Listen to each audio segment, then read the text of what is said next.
Audio Jungle.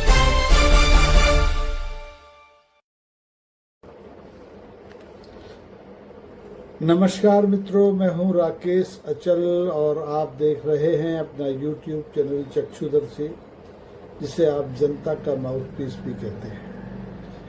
आज से 9 तपा शुरू हो गया है दोस्तों, इसलिए आपसे अनुरोध है कि इस छोटे से वीडियो को आखिरी तक देखिए और अगर समझ में आए, पसंद आए तो दोस्तों तक पहुंचाइए, जिससे वो इस 9 तपा के कुप्रभाव से अपने आप को, अपने परिवार को बचा सके।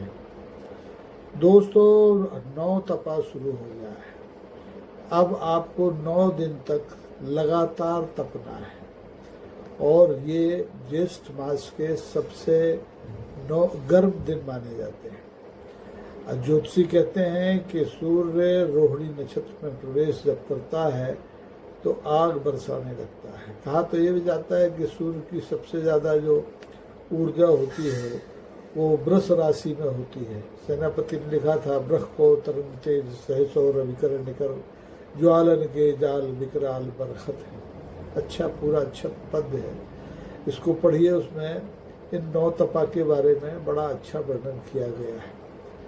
तो जब 9 दिन तपते हैं तो बड़ा संकट आता है। संकट ये कि अगर ये 9 दिन न तपे तो मानसून नहीं आएगा, अच्छा मानसून नहीं आएगा। और अगर ये 9 दिन पूरी तरह से तपते हैं तो आपके सुकून का अपहरण हो जाएगा, आप चैन से बैठ नहीं सकेंगे। घर तपेगा, बाहर तपेगा, धरती तपेगी, आसमान तपेगी, हो सकता है आंधी चले, हो सकता है लू चलने लगे। और जब आप घर के बाहर निकलें तो लू के थपेड़े आपको परेशान कर दें।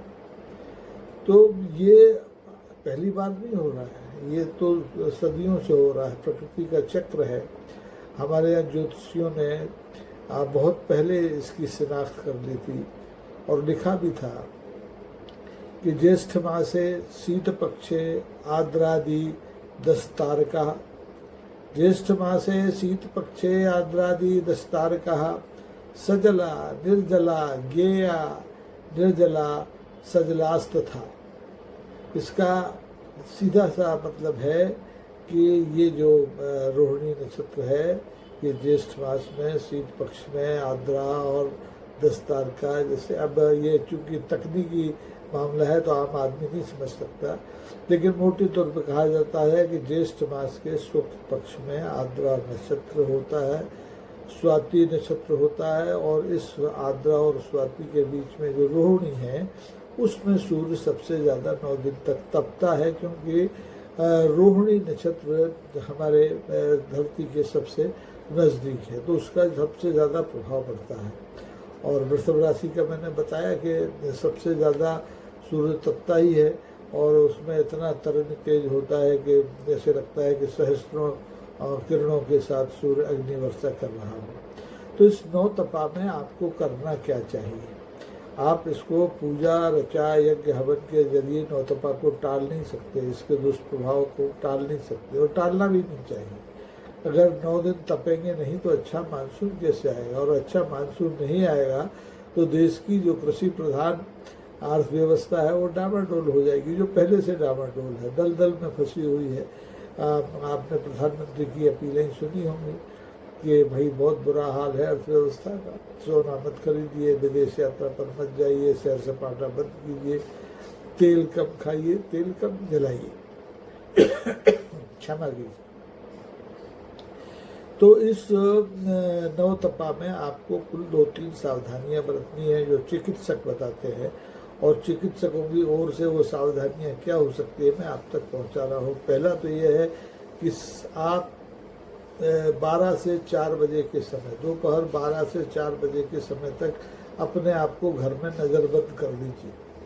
इसमें किसी शासनादेश की ज़रूरत नहीं है, खुद को नज़रबंद कर लीजिए। और अगर बिल्कुल ही नठ जाए, बहुत ही मजबूरी हो, घर से निकलना पड़े, तो अपने शरीर को, चेहरे को किसी सूती वस्त्र से इतना ढांप दीजिए कि उस पर सूर्य की किरणें ज़्यादा असर न कर पाएँ। इससे आप लू से भी बचेंगे और जो गर्मी का प्रकोप है उससे भी बचेंगे। नंबर 2, शरीर में पानी की कमी किसी भी सूरत में नहीं होने देना चाहिए। खूब पानी पीजिए, खूब पानी पीजिए, नींबू पीजिए, छाछ पीजिए, ORS पीजिए, बियर मत पीजिए। बियर से डिहाइड्रेशन कम नहीं होता है, बढ़ता है और जेब पर भी भारी पड़ता है। तो पानी पीजिए, पानी बिन सब सून। पानी के बारे में आपने सुना है कि पानी ही जल ही जीवन है, तो इस नवतपे में तो जल ही जीवन है। तीसरी बात है कि इस नवतपे में आप जरा हल्का खाइए। हल्के से मतलब है तला भुना मत खाइए, फल ज़्यादा खाइए, तरबूजा खाइए, खरबूजा खाइए, खीरा खाइए, ककड़ी खाइए, लीची खाइए, नींबू खाइए और सूखी रोटी मूंग की दाल के साथ खाइए। नवतपा आपका कुछ नहीं बिगाड़ पाएगा। और सबसे महत्वपूर्ण बात है कि जो आपके अखबारों में और आपके मोबाइल पर मेट्रोलॉजी विभाग जो है, हमारा मौसम विभाग है, उसकी जो चेतावनियाँ हैं उनको हल्के में मत लीजिए। वो अगर आपके यहाँ रेड और अलर्ट कर रहा है, ऑरेंज अलर्ट दे रहा है, तो उसको गंभीरता से पढ़िए और उसके अनुरूप आचरण कीजिए। 9 दिन तक अगर आप घर में बैठ के साधना कर लें, कोई किताब निकाल लें, उसका पूरा पारायण कर लें, किसी इष्ट मित्र से बात नहीं की हो वो कर लें, चिट्ठियाँ लिख लें, तो आपका वक्त कट जाएगा और नवतपा भी कट जाएगा। आपकी सेहत पर इसका बुरा असर नहीं पड़ेगा। तो इसलिए दोस्तों मेरा अनुरोध है कि नवतपा में अपने सेहत का ख्याल रखिए और ये जो सूर्य का प्रकोप है उसके प्रकोप से अपने आप को बचाइए, ताकि हम स्वस्थ रहें, सुखी रहें और हमारी प्रकृति का जो चक्र है वो निर्बाध गति से चलता रहे। हालांकि आपको याद है, मैं पहले भी आपको बता चुका हूँ कि 2026 में जो गर्मी है वो केवल 9 दिन की नहीं है। ये सुपर अल लीनो का जो प्रभाव है वो बहुत घातक है। 1877 में 2026 की तरह 2026 में 1877 की तरह भीषण गर्मी पड़ने के संकेत है और 1877 में 5 करोड़ लोगों की जान दुनिया भर में इस गर्मी में चली गई थी। क्यों चली गई थी? उसके कई कारण है। भूखमरी थी, बीमारी थी, पेचिश थी, दवाएं नहीं थी, प्रतिबंधात्मक जो सुरक्षात्मक उपाय होते हैं वो नहीं थे, अंग्रेजों का शासन था, अकेले 1 करोड़ तो हिंदुस्तान में ही मारे गए थे। तो अब स्थितियां बदल दी हैं। अब हम आज़ाद हिंदुस्तान में रहते हैं, विज्ञान बदल चुका है, विज्ञान प्रगति कर चुका है, हमारे पास दवाएं हैं, ORS है, अस्पताल है, आकस्मिक चिकित्सा के तमाम सारे साधन हैं। तो वो खतरा तो नहीं है, लेकिन एहतियात बरतना बहुत ज़रूरी है।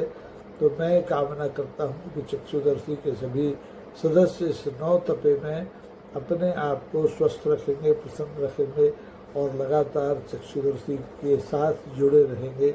इसकी सदस्यता लेकर के, इसे सब्सक्राइब करके और इसके लिए सुपर थैंक्स, सुपर चैट्स के जरिए आर्थिक मदद करेंगे। आज के लिए बस इतना ही। आप दोबारा जल्दी किसी नए विषय पर आपसे भेंट होगी। तब तक के लिए धन्यवाद, नमस्कार, जय हिंद।